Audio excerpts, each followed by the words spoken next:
Units के लिए एक स्कीम लेकर आए और अन्य पर 22% टैक्स लगा दिया। इसके बाद भी टैक्स का कलेक्शन बढ़ा है। ईज ऑफ डूइंग बिजनेस में 40,000 से ज्यादा कॉम्प्लायंस हटा दिए गए।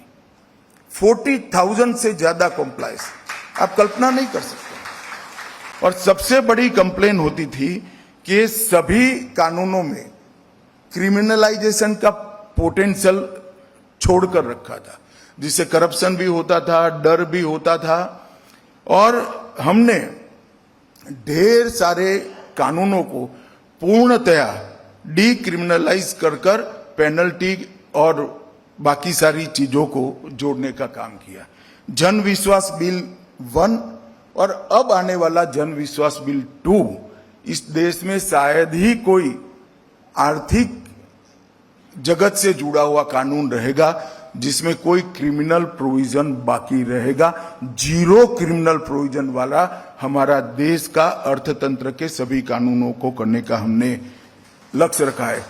एमएसएमई, इसका विकास, इस पर मैं बहुत ज्यादा बोलना नहीं चाहता, परंतु मैं एक बात जरूर कहना चाहता हूं। बैंक के सारे लोग बैठे हैं, तब जिस देश की बैंकिंग व्यवस्था, विशेषकर भारत जैसे देश की बैंकिंग व्यवस्था एमएसएमई को तवज्जो नहीं देती, वो देश की ग्रोथ स्टोरी को रोकती है।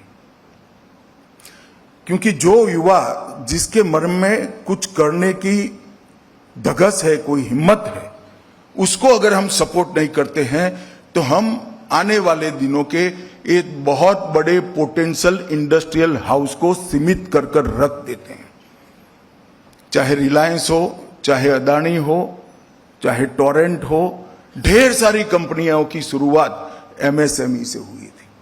अगर इन पर भरोसा कर उनको कोई लोन न देता तो अब बहुत सारे घराने हमारे पास न होते।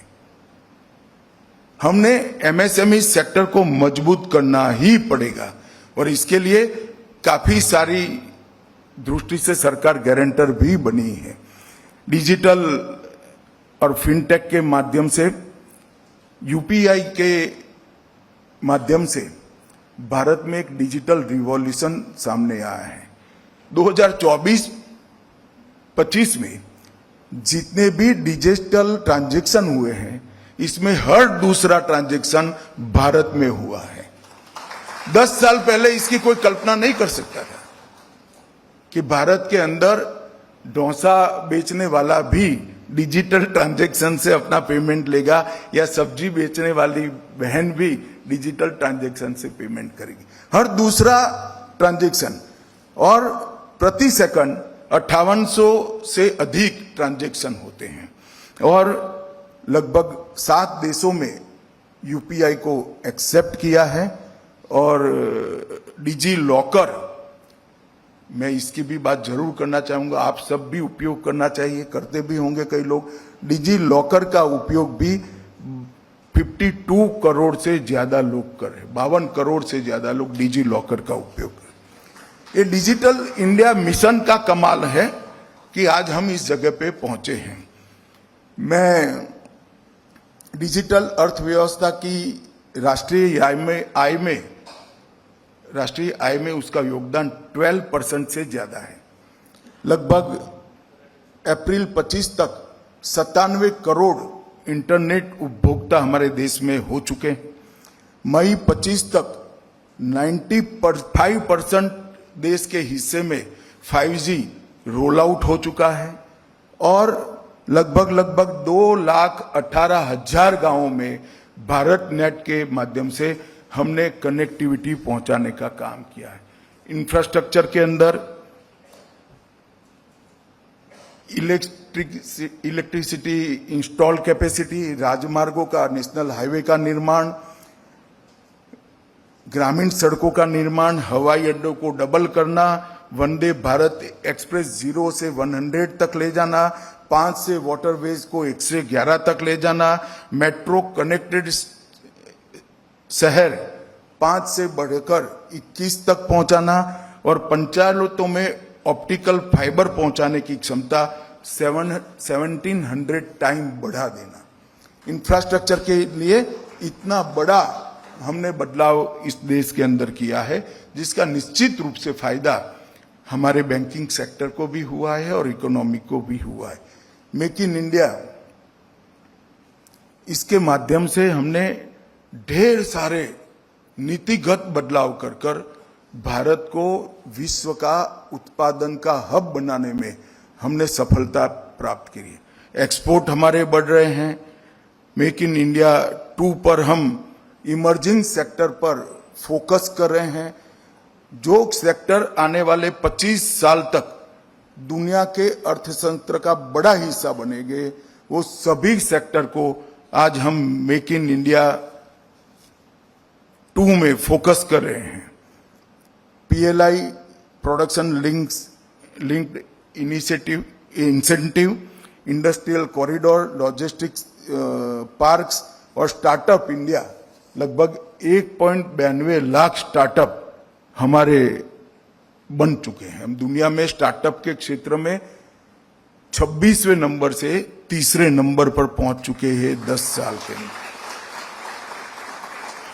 और मैंने जो कहा emerging sector, electric vehicle, battery, green growth, green hydrogen, space sector, fintech sector, semiconductor manufacturing, और पिछड़े हुए थे डिफेंस में, कोई इमर्जिंग सेक्टर नहीं है मगर डिफेंस मैन्युफैक्चरिंग। ये सभी सेक्टर आने वाले दिनों में भारत की ग्रोथ स्टोरी को स्ट्रेंथ देने वाले हैं। और ग्रीन ग्रोथ स्ट्रेटेजी जो हमारी है, वो आने वाले दिनों में हमारी इकोनॉमी का बहुत बड़ा हिस्सा बनने वाली है। मित्रों, केवल बैंकिंग सेक्टर में नहीं, हर सेक्टर के अंदर हमने रिफॉर्म किए। पॉलिसी पैरालिसिस वाली सरकार 10 साल तक चली थी। मनमोहन सिंह जी की सरकार में, मैं तो कहूंगा क्योंकि मैं उस वक्त ऑपोजिशन में था, मगर पूरी दुनिया कहती थी कि ये सरकार को नीति बनाने के बारे में लकवा हो गया है, पॉलिसी पैरालिसिस हो गया है। इससे पॉलिसी ड्रिवन स्टेट भारत को हमने बनाया और ये लॉन्ग टर्म पॉलिसियों के आधार के मजबूत पिलर पर भारत के अर्थतंत्र को आगे बढ़ाने के लिए हम आगे बढ़े हैं। मैं आज यहां आया हूं तब बैंकिंग सेक्टर को भी कहना चाहता हूं, आप ग्रोथ का प्लानिंग मत करिए। भारत के बैंकिंग सेक्टर ने अब स्केल बदलने की चिंता करनी चाहिए। दुनिया में हमारी बैंकों का 1 से 10 में नाम आए, इस प्रकार से स्केल बदलने की चिंता करनी चाहिए। लक्ष्य छोटा रखेंगे तो जल्दी प्राप्त कर लोगे, लक्ष्य बड़ा रखोगे तो लक्ष्य के साथ आप भी बड़े हो जाओगे। मेरी अनंत अनंत शुभकामनाएं हैं बैंकिंग सेक्टर को। और जिन लोगों को अवार्ड्स मिले हैं, मुझे मालूम है अवार्ड्स किस तरह से मिलते हैं, जूरी के मेंबरान बहुत क्रिटिक एनालिसिस भी करते हैं। और अब जमाना जो है पारदर्शिता के है, तो बहुत सातत्यपूर्ण परफॉर्मेंस के आधार पर ही अवार्ड्स मिलते हैं। जिन जिनको अवार्ड मिले हैं वो सभी को मेरी बहुत बहुत शुभकामनाएं और अभिनंदन। आप सभी का धन्यवाद।